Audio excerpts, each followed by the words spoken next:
la Atlántida. Ese es el tema que vamos a estudiar. Indudablemente el tema de la Atlántida es un tema muy interesante porque nos viene a relatar la historia que sucedió con nuestro mundo. El planeta Tierra ha tenido 4 razas anteriores. Nos dicen los aztecas que 4 soles han existido. Al hablar de soles se está refiriendo a esas razas aquí en nuestra Tierra.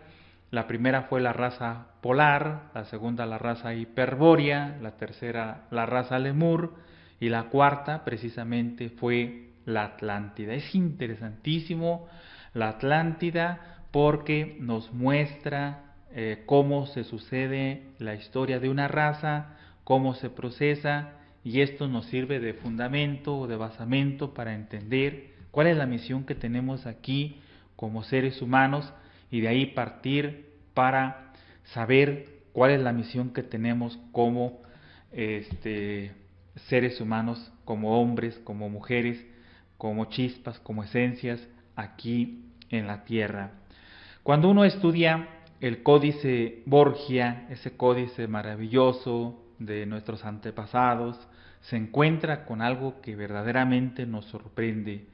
Un ser humano cargando el agua celeste, el Atlanteotl.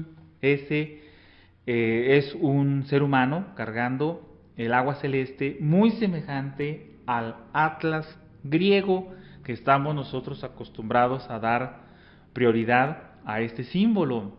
Si nosotros al Atlanteotl maya y azteca le quitamos la terminación OTL, nos queda precisamente reluciendo el término Atlante. Así, sin más ni más, aquí tenemos pues una prueba contundente de la existencia de ese continente, de esa raza.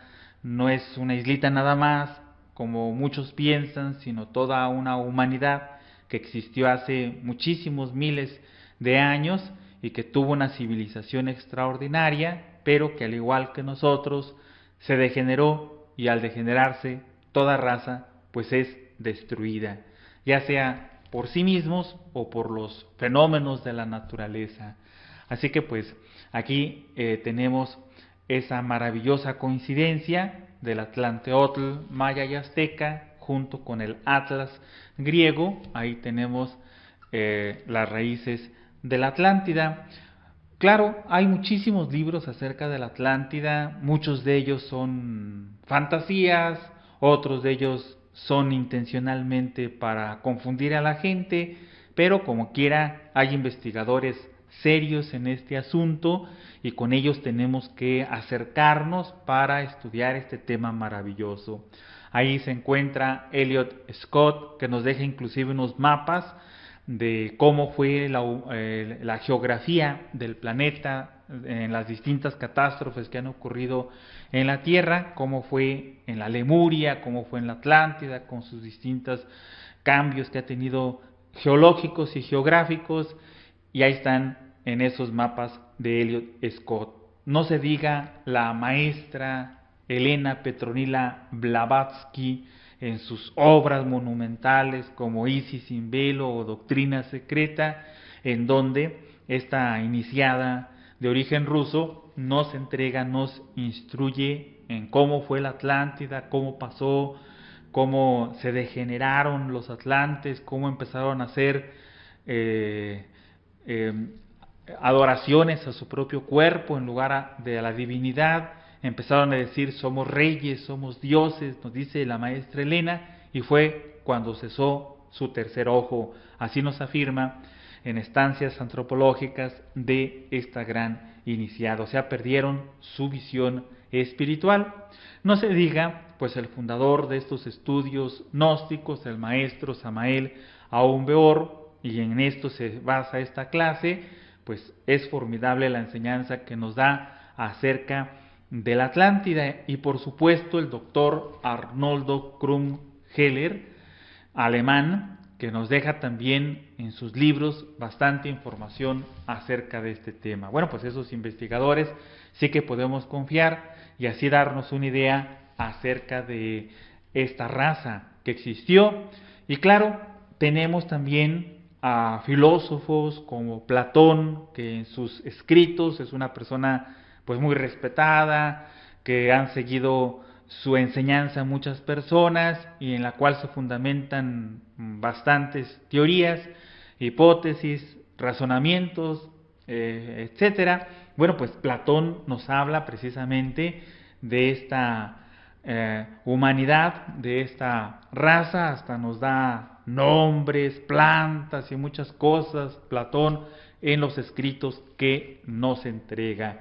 Precisamente, otro de estos, un legislador de Atenas llamado Solón, tuvo un encuentro con unos sacerdotes de Sais, todo esto quedó escrito. Ese encuentro que tiene con esos sacerdotes de Sais, los sacerdotes de Sais, Sais es una ciudad antigua egipcia, pues se encuentra con él, con ellos, Solón, y le hablan, le platican de que ahí donde ahora se congregaban las focas, antes pasían las ovejas, que ahí donde estaban los peces, antes había titanes ahí en ese lugar. Le afirmaban a Solón, le hablaron de la existencia de la Atlántida, le informaron que más de 9000 años antes de hablar con él había existido otra humanidad, pero que cíclicamente las humanidades son destruidas por fenómenos de la naturaleza y vuelven a resurgir, así le decían estos sabios egipcios a Solón. Así que pues todo esto está tornando muy interesante. Y bueno, hay descubrimientos como el que hizo el doctor Schliemann, quien tuvo el alto honor de haber descubierto las ruinas de Troya. Se burlaban de él todos sus contemporáneos porque se fue en búsqueda de la antigua Troya en base a los libros clásicos de Homero, y pues se burlaron de él. Mas sin embargo dejaron de burlarse cuando su esposa, que aquí tenemos en la imagen, se puso las joyas de la bella Helena que encontró en el tesoro de Priamo el doctor Schliemann. Así que pues no solamente encontró una Troya, encontró 7 Troyas en base a los estudios que allí se realizaron. Buscó el tesoro del anciano Priamo, lo encontró, ahí encontró las joyas de la bella Helena. Y no solamente encontró las joyas de la bella Helena, sino que también encontró unas monedas con caracteres fenicios que decía textualmente del rey Cronos de la Atlántida. Sí, textualmente unas monedas con caracteres fenicios que decían del rey Cronos de la Atlántida. Ciertas monedas muy similares se encontraron ya de este lado, en América, en Sudamérica, en Tiahuanaco. Ahí se encontraron unos jarrones que fueron rotos con propósitos científicos y traían unas monedas también que decían emitido en el templo de paredes transparentes. Indudablemente se refería a la Tesorería Nacional de la Atlántida. Entonces son testimonios que nos ponen a reflexionar, que nos ponen a pensar acerca de otra humanidad existiendo aquí en la tierra. De otra forma no se pueden explicar tantas cosas, construcciones extraordinarias que desafían los siglos, las edades. Si uno va, por ejemplo, a Monte Albán, a Mitla, en Oaxaca, en México, se encuentra con construcciones increíbles. En Oaxaca se distingue porque es una zona muy sísmica, hay cada rato temblores, terremotos, y resulta que, por ejemplo, en Mitla las construcciones están hechas para resistir los terremotos, los temblores. Esto es algo increíble, algo que no debe de dejar de sorprendernos. Pero también tenemos la Piedra del Sol, el famoso calendario azteca. Ahí se habla, está Tonatiuh en el centro y hay 4 cuadrángulos que forman el símbolo de movimiento, y en esos 4 cuadrángulos aparecen las fechas en que fueron destruidas las razas anteriores. En el cuadrángulo de la derecha parte superior para nosotros se encuentra un tigre con 4 puntos, que es la fecha 4 jaguar, en la cual los hijos del primer sol fueron destruidos por jaguares. Vinieron los jaguares y se los devoraron. Claro, el jaguar representa la sabiduría, indicando que esta raza no se degeneró.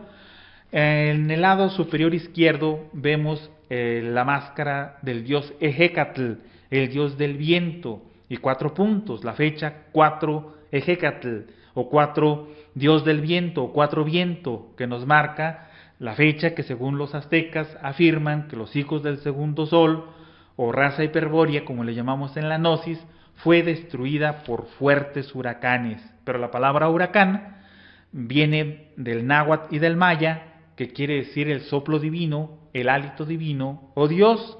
Así que esta segunda raza tampoco se degeneró, encarnaron a sus espíritus divinos. La tercera raza, la Lemuria, esa sí que se degeneró y fue destruida por fuego, por lluvia de fuego y terremotos durante 10,000 años. Así fue destruida la Lemuria. Estamos hablando de hace millones de años.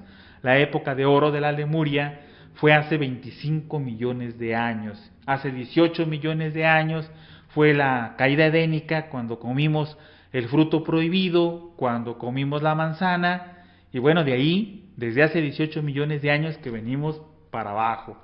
Fue destruida la Lemuria y apareció la Atlántida. El cuadrángulo que viene circulado, que tenemos en el dibujo, nos habla de los hijos del cuarto sol que fueron destruidos por agua. Eso nos dice el calendario azteca. Es increíble ver cómo en todo el mundo se habla que la raza que nos precedió fue destruida por mucha agua, por una inundación, por un diluvio, el famoso diluvio universal que hablan específicamente en los hebreos y que estamos acostumbrados a estudiar. Pues aquí está en México, entre los aztecas, entre los mayas también se encuentra. Nos hablan de 4 volunticú, los mayas, o 4 catástrofes, y que se acerca un nuevo volunticú o catástrofe que destruirá a esta raza. También los mayas lo afirman. A esta raza los aztecas le llamaron Tonatiuh. Fíjense qué interesante estos términos náhuatl de la lengua de los aztecas. Atl, ATL, precisamente como empieza Atlántida, bueno, pues viene de agua. ATL es agua. Tonatiuh es el sol de agua.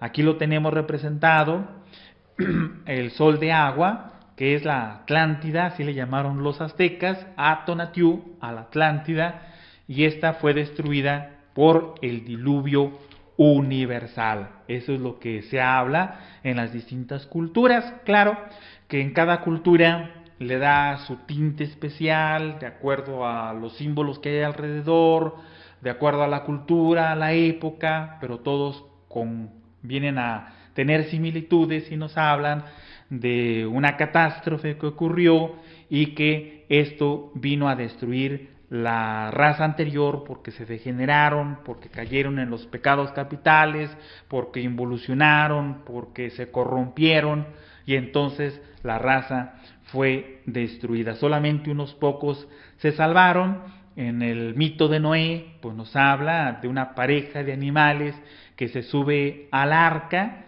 Esa arca, pues en realidad es un símbolo. Arca viene de arcano, y arcano quiere decir misterio. Noé fue un maestro, un mensajero, les fue a entregar a los atlantes los secretos, las enseñanzas, los sistemas, las técnicas, para que saliera uno de la degeneración, para que saliera uno de la involución en que se encuentra. Eso es lo que vino a hacer Noé. Ese Noé es el mismo que aparece en muchas culturas. Noé es entre los hebreos, viene de la contracción Neo-Helios, o sea, el nuevo sol, Noé. Pero es el mismo Chistrus de los sumerios y babilónicos. Es el Deucalión que aparece entre los griegos en la mitología. Es el Manú Vaisvasvatas de la India milenaria que aparece en el Ramayana. Ahí lo podemos encontrar.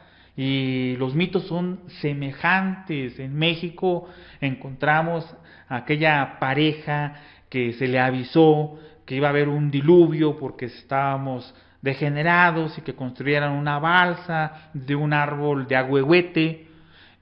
Bueno, pues la construyeron, fue Coscoc, o también denominado como Tespi. Esto aparece aquí en México en los mitos, en los símbolos, y quedaron en Culhuacán, en el cerro de Culhuacán. Allí es donde llegaron con esa balsa. Bergarmer en Noruega, Yao en China, Bochica en Sudamérica y Numochmochaba en Norteamérica. Es el mismo símbolo, es el maestro que entregó las enseñanzas, el arca, el conocimiento. No fue una barquita de madera. Lamentablemente uno quiere interpretar las cosas a la letra muerta. Así es uno, tiene una mente en esa época en que vivimos degenerada. Ya no ve con el corazón, ya no intuye los maestros que quisieron darnos a entender con esos símbolos. No, lo quiere interpretar a la letra muerta. Así es uno, degenerado con su mente. No, amigos, tenemos que ver el espíritu que vivifica, como ahorita comentábamos. En el calendario azteca se dice que vinieron los jaguares y se los devoraron a los hijos del primer sol o la primera raza. No es que hayan venido jaguares y se los hayan devorado. El jaguar representaba la sabiduría. Quiere decir que fueron devorados por la sabiduría, que no se degeneraron, que no pasaron por las 4 edades por las cuales normalmente pasa una raza, que es la edad de oro, hablando en el lenguaje de Virgilio, el poeta de Mantua, la edad de plata, la edad de cobre y la edad de hierro. Como quien dice la primavera, verano, otoño, invierno de cada raza. Así es, ellos no se degeneraron, por eso fueron devorados por la sabiduría, fueron devorados por los tigres. Eso es lo que viene a simbolizar.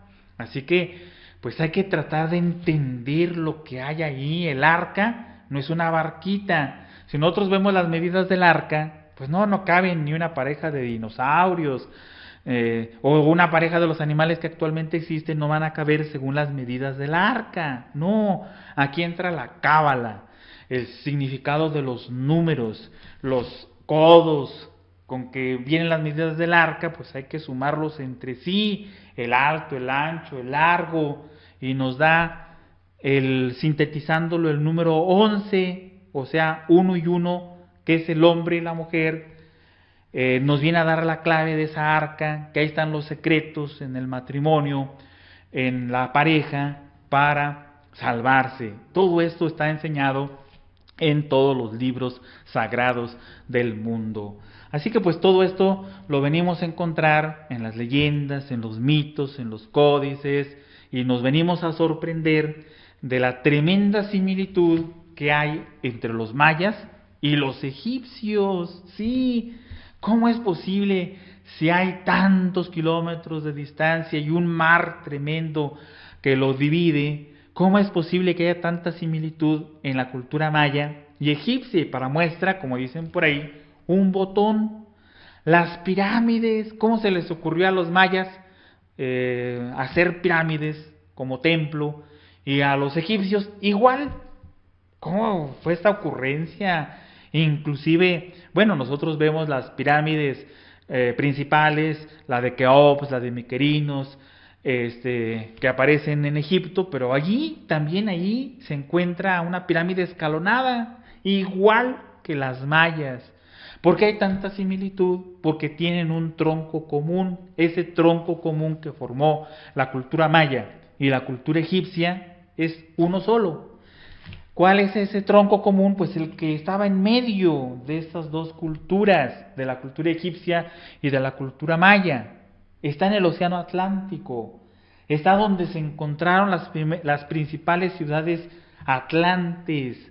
La Atlántida dio origen a estas culturas maravillosas y por eso tienen tantos conocimientos y tanta sabiduría. Los mayas y los egipcios tienen entonces un tronco común y esa es la Atlántida.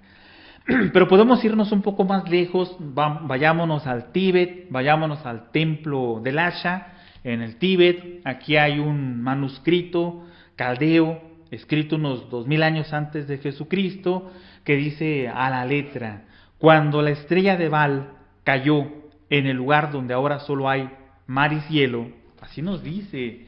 La estrella de Baal es la alusión que se da aquí, en ese templo de Lhasa, de un planeta gigantesco que se acerca cada cierto tiempo, aproximadamente cada 25.968 años terrestres. Quedamos en una parte del universo en que quedamos cerca de un gigantesco planeta llamado Hercólogos, Barnard I, o estrella de Baal, como aquí se le llama, o Ajenjo, como se le llama en el Apocalipsis de San Juan. Y dice: cuando la estrella de Baal cayó en el lugar donde ahora solo hay mar y cielo, no es que haya caído el planeta, sino su influencia electromagnética, que es tan grande, porque es unas 6 veces más grande que Júpiter, y Júpiter es unos 1200, 1300 veces más grande que la Tierra. Bueno, pues cuando su influencia acaeció en el lugar donde ahora solo hay mar y cielo, o sea, el Océano Atlántico, donde estaban las principales ciudades atlantes, las 7 ciudades que eran las principales de la Atlántida, con sus puertas de oro. Y fíjense qué interesante, igual que se encontró en Tiahuanaco, en Sudamérica. Fíjense cómo la coincidencia que aparece aquí, tan interesante, dice: y sus templos de paredes transparentes, o sea, y sus templos transparentes temblaron y se estremecieron como las hojas de un árbol movidas por la tormenta. Y he aquí que una oleada de fuego y humo se elevó por los palacios. Los gritos de agonía de la multitud llenaban el aire. Buscaron refugio en sus templos y ciudadelas. Y el sabio Mu, el sacerdote de Ramu, se presentó y les dijo: ¿no os predije todo esto? Y los hombres y mujeres cubiertos de piedras preciosas y brillantes vestiduras clamaron diciendo algo muy similar a lo que está sucediendo ahorita: Mu, sálvanos. Y Mu replicó: moriréis con vuestros esclavos y vuestras riquezas, y de vuestras cenizas, hizo una profecía el sabio Mu en la Atlántida, y de vuestras cenizas surgirán nuevas naciones, o sea, nosotros. Y afirma el sabio Mu: si ellos, refiriéndose a nuestra actual raza aria, se olvidan que deben de ser superiores, no por lo que adquieren, sino por lo que dan, la misma suerte les tocará. Válgame. Fíjense qué tremenda veracidad tiene estos escritos en el templo de Lhasa, en el Tíbet. Si se olvidan que deben de ser superiores, no por lo que adquieren, sino por lo que dan, la misma suerte les tocará. Las llamas y el humo ahogaron las palabras de Mu, y la tierra se hizo pedazos y se sumergió con sus habitantes en las profundidades en unos cuantos meses. Eso es lo que nos habla esta inscripción caldea en el Tíbet oriental. Pero los mayas, por su parte, nos dan un relato muy similar. Fíjense, vamos a tratar de capturar lo que en el Tíbet se encuentra y lo que los mayas nos hablan. Hay una colección de manuscritos, de cosas mayas, que se encuentran en el Museo Británico. Hay una colección maya que se llama Le Plongeon, que es en base al señor que reunió todas estas cosas mayas. Bueno, pues ahí se puede encontrar en estos instantes todavía una inscripción maya que dice a la letra: en el año 6 de Can, el 11 Moluc, en el mes ZRC, estas son fechas mayas, ocurrieron terribles terremotos que continuaron sin interrupción hasta el 13 Chuen, el país de las lomas de barro, la tierra de Mu. Fíjense nada más aquí la coincidencia de los términos, ahorita caldeos y ahora mayas, y nos hablan de la tierra de Mu, fue sacrificada. Después de 2 conmociones, desapareció durante la noche, siendo constantemente estremecida por los fuegos subterráneos.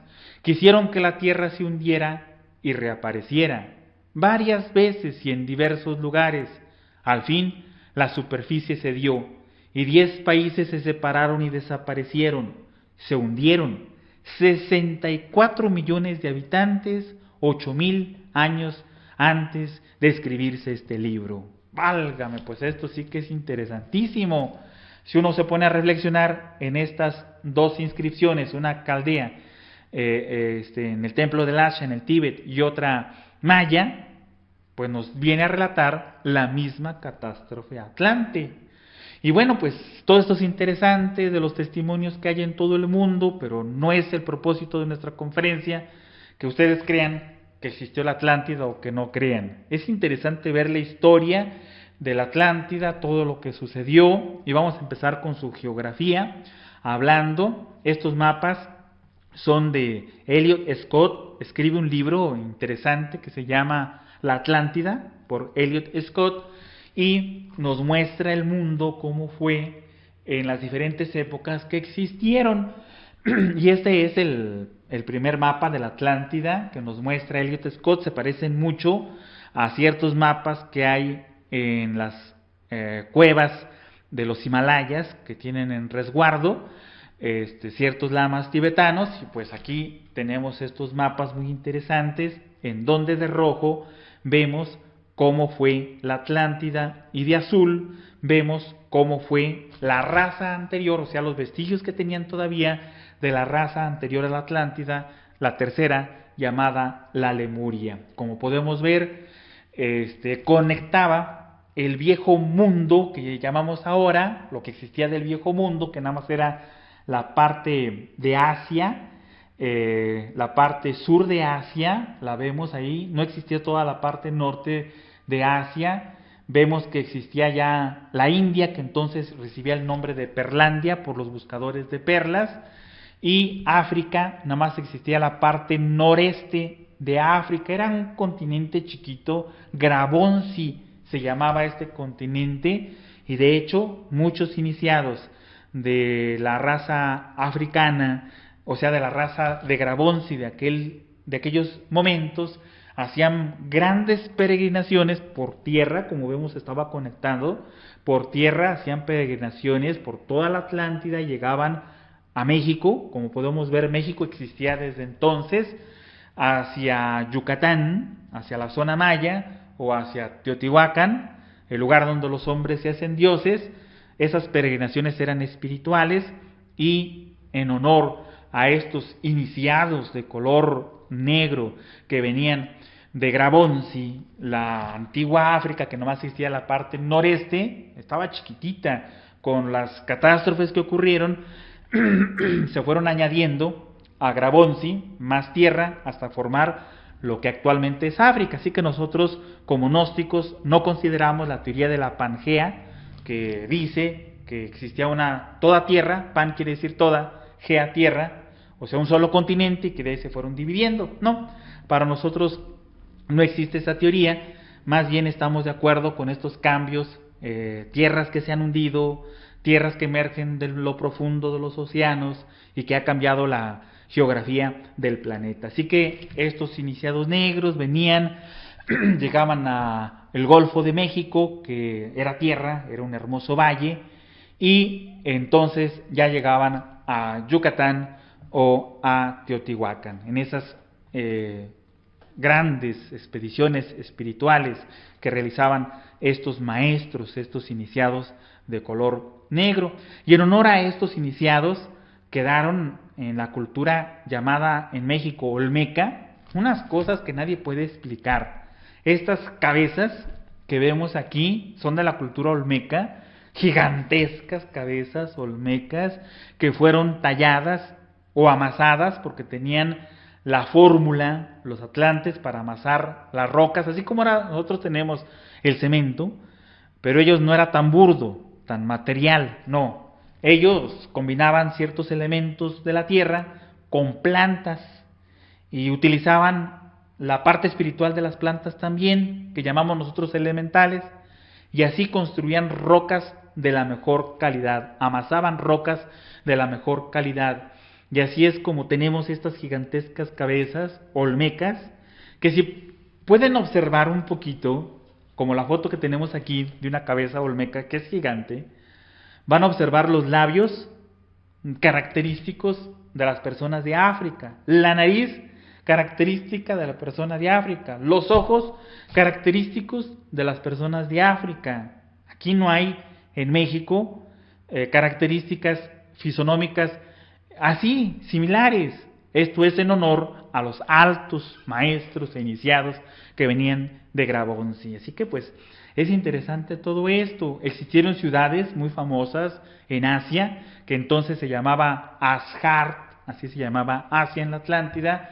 Había una ciudad llamada Ticliamis y otra Marapleice. Estos estaban a los costados del actual río Amudaria. Desde entonces existía desde la Atlántida y desembocaba en el mar Caspio, pero sucedieron las catástrofes y el río Amudaria se desvió un poco a la parte más deprimida del continente asiático y formó el pequeño mar de Aral. Todo esto viene desde la Atlántida, pero como testimonio de lo que existió a lo largo de los miles de años, está el cauce que desembocaba en el mar Caspio. Ahora no corre agua, nada más está el cauce porque se desvió y formó el pequeño mar de Aral. Todo esto fue parte de la Atlántida. Bueno, pues existieron catástrofes, la raza atlante se degeneró, se destruyó a través de varias catástrofes.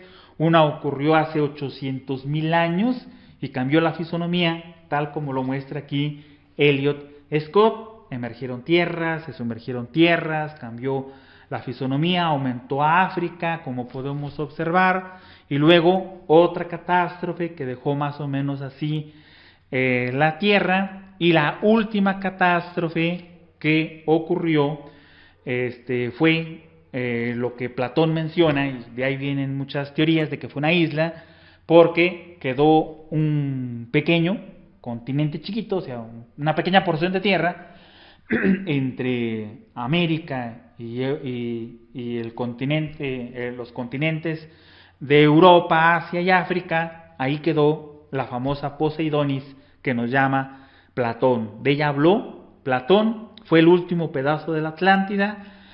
Este último pedazo de la Atlántida se hundió hace aproximadamente unos 12,000 años. Por eso muchos nos equivocamos, porque pensamos en la Atlántida como isla y en realidad fue una humanidad. Nosotros, la raza aria, tenemos aproximadamente 1,000,000 de años aquí en la Tierra y los atlantes pues duraron mucho más tiempo, pero el último pedazo de la Atlántida, de las ciudades principales, se destruyó apenas hace unos 12,000 años, que es de lo que más se habla en todo el mundo. Bueno, pues todavía hay mucho más acerca de la Atlántida. Toda esta información podemos nosotros verificarla en forma directa si despertamos conciencia en el mundo astral y pedimos ver la Atlántida en los archivos akáshicos de la naturaleza. Podríamos ver todo esto. La religión de los atlantes pues fue principalmente en honor al dios Neptuno, porque este maestro estuvo personalmente entre los atlantes, los instruyó, los educó, les dio muchas enseñanzas y todos los templos eran dedicados al dios Neptuno. Este maestro, pues se le hicieron esculturas extraordinarias. El oro era muy común en la Atlántida, así que había esculturas de oro macizo de la mejor calidad. Ahí estaba el dios Neptuno. Como vemos, esta escultura es de esta época, pero así más o menos estaba, jalado por briosos corceles y atrás una respetable corte de 100 nereidas o elementales de las aguas, porque el dios Neptuno pues está relacionado con las aguas. Así que esto lo podemos observar en la parte de la religión. Mientras rindieron culto a lo divino, pues estuvieron muy bien los atlantes, pero cuando se degeneraron, como comentábamos, nos dice Elena Petronila Blavatsky, dejaron de adorar a la divinidad y empezaron a hacer templos a su propio cuerpo. Y entonces empezaron a decir, somos dioses, somos reyes, y fue cuando perdieron sus facultades de clarividencia, clariaudiencia, telepatía, intuición, tal como nos encontramos hoy en día. Los dioses y diosas que aparecen en la Ilíada y la Odisea en realidad son reyes y reinas de la antigua Atlántida. Así que si queremos saber un poco más de la Atlántida, hay que leernos los libros de la Ilíada y la Odisea. Aquí nos viene a combinar Homero una historia atlante con cuestiones esotéricas internas. Así que son libros interesantísimos. La Ilíada y la Odisea no hay que leerlos a la letra muerta, hay que ver el espíritu que vivifica en todos estos textos sagrados. Como lenguaje, tuvieron el lenguaje batán, así se llamaba este lenguaje. Este lenguaje era preciosísimo. No, pues ya quisiéramos nosotros un lenguaje así, ya que tenía 300 consonantes y 51 vocales. Si algo indica que la humanidad se está degenerando, es la pérdida del lenguaje. Si uno, por ejemplo, agarra un libro apenas de hace 100 años, ya muchas palabras no las entiende, y de hace 100 años. Ahora si agarramos un libro de hace 500 años, no, pues más de la mitad no lo entendemos, aunque esté escrito en nuestro idioma, porque muchas palabras empiezan a quedar en desuso, y la pronunciación de las letras también se empieza a perder. Antes había una diferencia muy clara entre la Z, la S, la C. No, ahora ya como que todo lo estamos combinando. Cada vez estamos perdiendo más y más nuestro lenguaje. Así que pues no les extrañe que ahorita tengamos apenas unas 2 decenas de consonantes y 5 vocales en comparación con el lenguaje batán, pues es enorme. Los atlantes podían expresar lo que sentían en su alma. Ahora no, ahora nosotros no podemos expresar nada. Si uno, por ejemplo, en inglés dice que estima a su perro, dice I love. Y si le dice a su mamá que la quiere, le dice I love. Y si le gusta a una mujer, I love. Bueno, pues ¿cuál es la diferencia de todo eso? ¿Sabían cómo estamos cada vez perdiendo nuestro lenguaje? Pero los atlantes tuvieron este lenguaje maravilloso que fue correctamente transmitido a los mayas. El lenguaje maya es la cuna de todos los lenguajes de la tierra. En realidad, si uno quisiera aprender todos los lenguajes del mundo, pues aprenda maya, y así se le va a hacer más fácil, porque de ahí se derivan todos los lenguajes del mundo. El lenguaje fenicio también tiene su raíz en el lenguaje batán, y pues de ahí vienen todos los lenguajes europeos. Con respecto a la ciencia, los atlantes pues nos dejaron atrás. Nosotros ahora presumimos mucho de la medicina que tenemos ahora. Aunque se esté muriendo un montón de gente, presumimos de la medicina. Epidemias gigantescas, pero presumimos de la medicina, de los grandes avances médicos que tenemos. Está bien, sí hay algunos avances, pero lo que no está bien es presumir tanto de algo que no es tan grande. La Atlántida tuvo la ventaja de tener la ciencia unida a la espiritualidad. Sí, no estaba divorciada. Ahora los sacerdotes están de un lado, los científicos de otro lado. Rara vez hay un sacerdote científico. Los científicos critican a los sacerdotes y los sacerdotes critican a los científicos. Está divorciada la cosa en esta época. No importa qué sacerdotes sean, de qué religión, pero está divorciada la ciencia con la religión, con la espiritualidad, con la mística, con la magia. No, los atlantes la tuvieron unida. De ahí que tuvieron grandes avances científicos los atlantes, porque no separaron la espiritualidad. Tuvieron robots en la Atlántida. Ahora estamos muy contentos con los robots que tenemos, pero los robots de la Atlántida nos aventajaron increíblemente, porque como unían la ciencia a la mística, a la espiritualidad, entonces hacían el robot y sabían que las plantas tienen criaturas elementales, que no es algo muerto, sino es algo vivo, que las plantas no es más que el cuerpo físico de criaturas inocentes, que hemos llamado antiguamente como duendes, sirenas, silfos, sílfides, ondinas, y muchos nombres más. Los atlantes lo sabían, manejaban ello, y entonces un elemental de tipo superior le colocaban al robot. No, hombre, eran robots extraordinarios.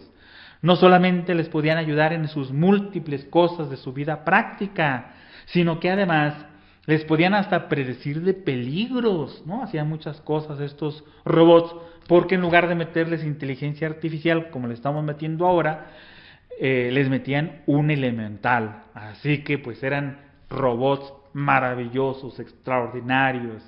Ellos construyeron en realidad las pirámides, y como decíamos ahorita, tenían la fórmula para amasar las rocas, y no solamente eso, sino que además tenían la capacidad de desgravitar la materia.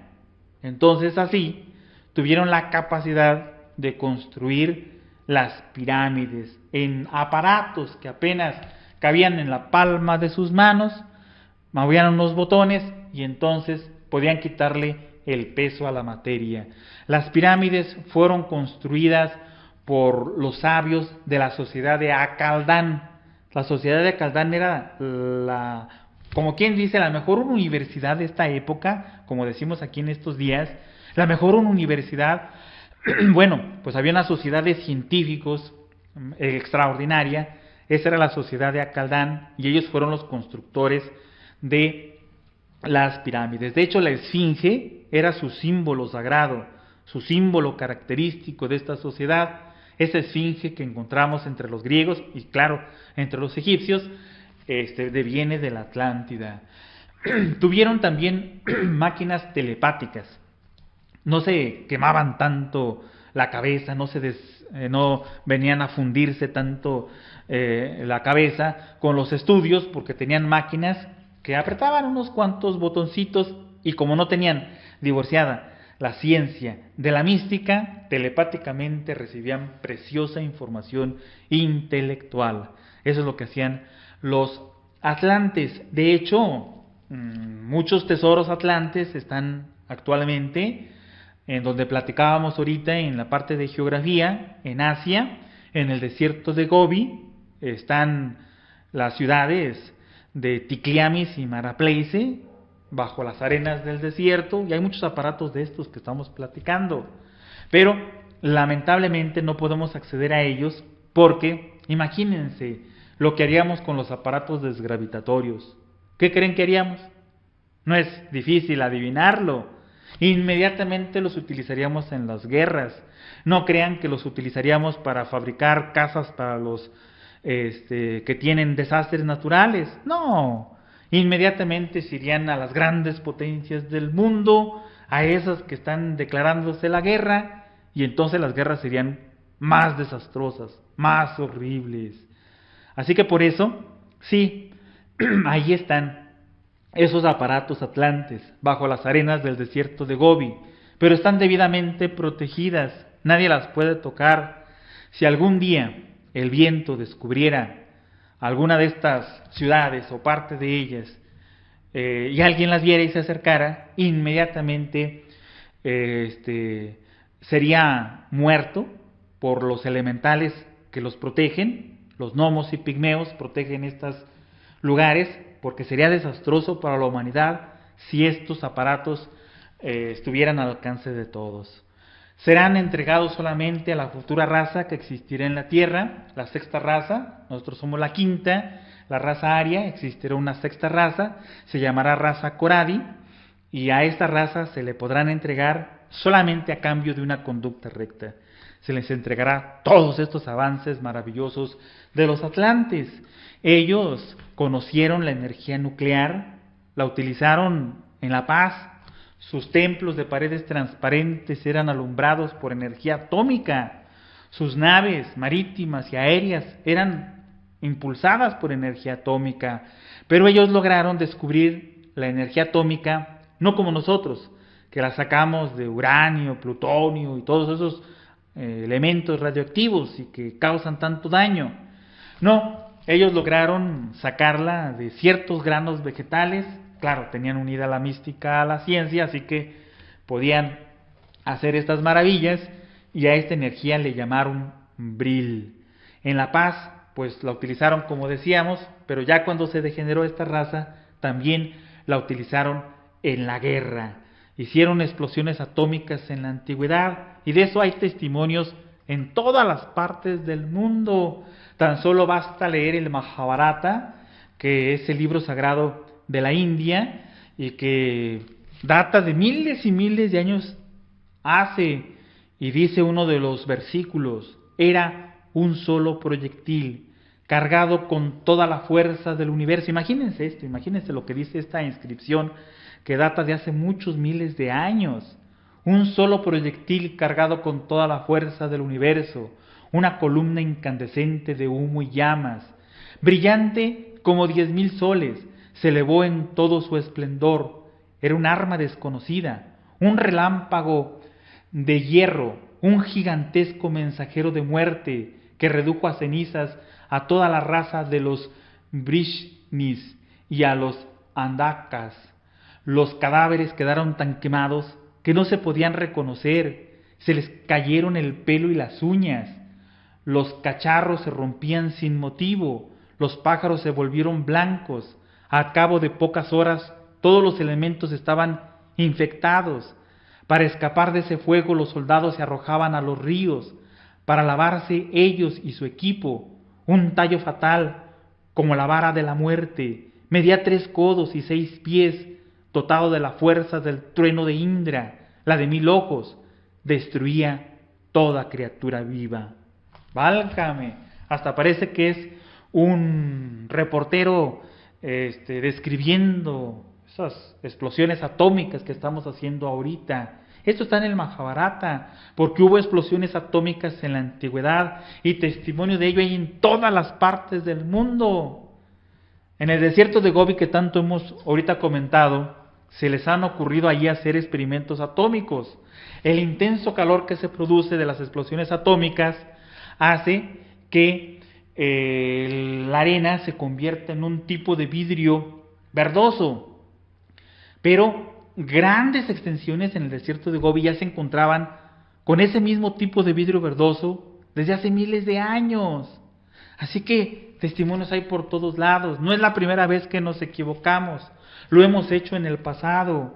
No solamente esto, en lugar de buscar en el seno de la naturaleza alivio para nuestras enfermedades, porque la madre naturaleza es eso, nuestra madre, y como madre nos entrega todo lo que necesitamos.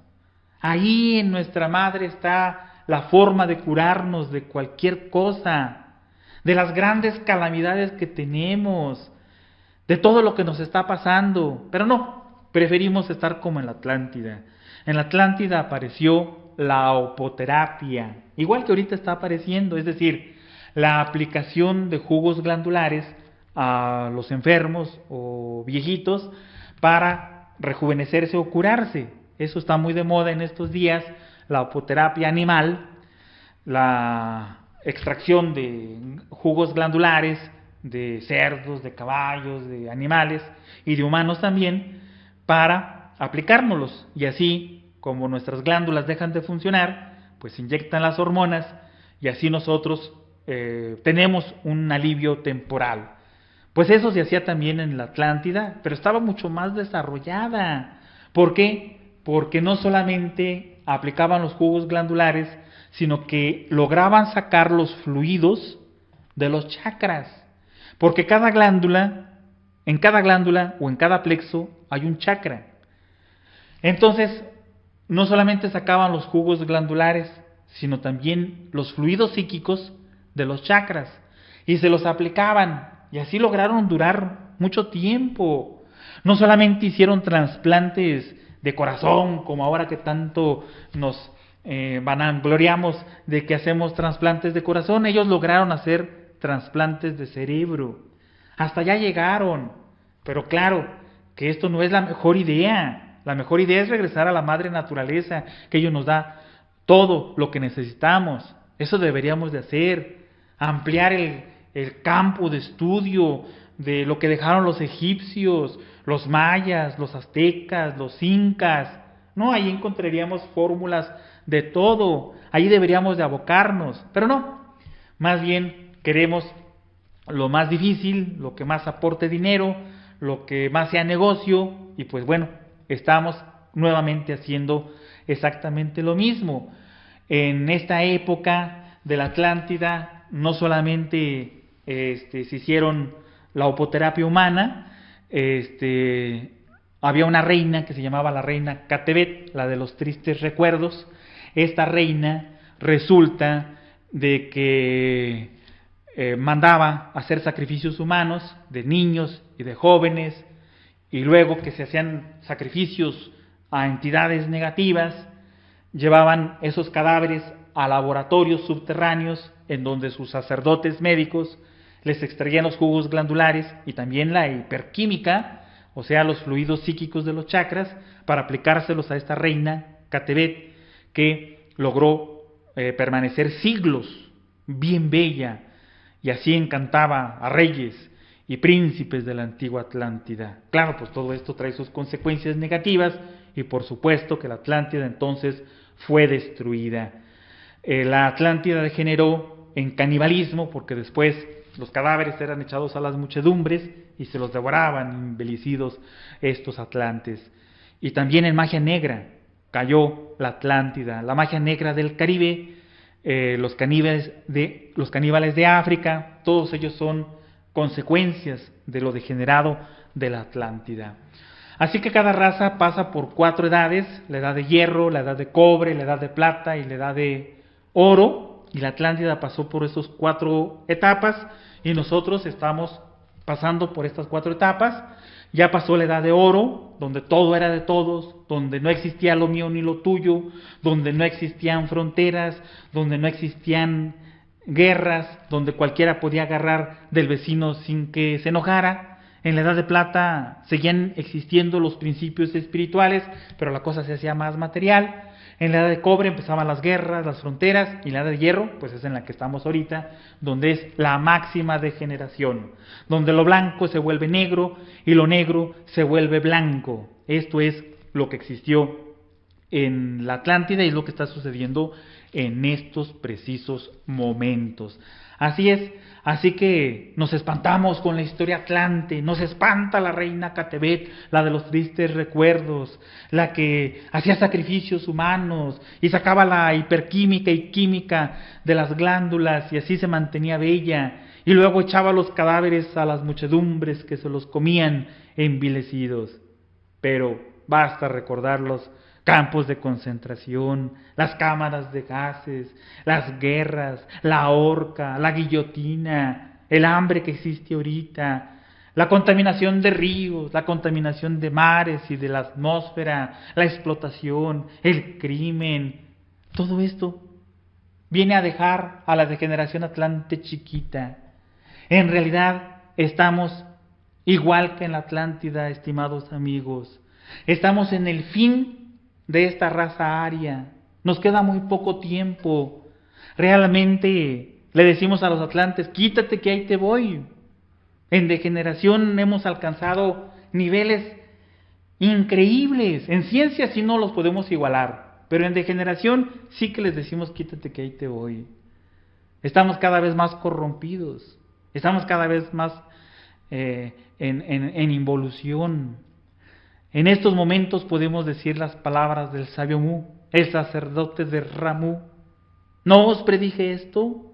Y entonces las mujeres y hombres cubiertos de brillantes vestiduras y piedras preciosas dijeron: Mu, sálvanos. Mas Mu replicó: moriréis con vuestros esclavos y vuestras riquezas.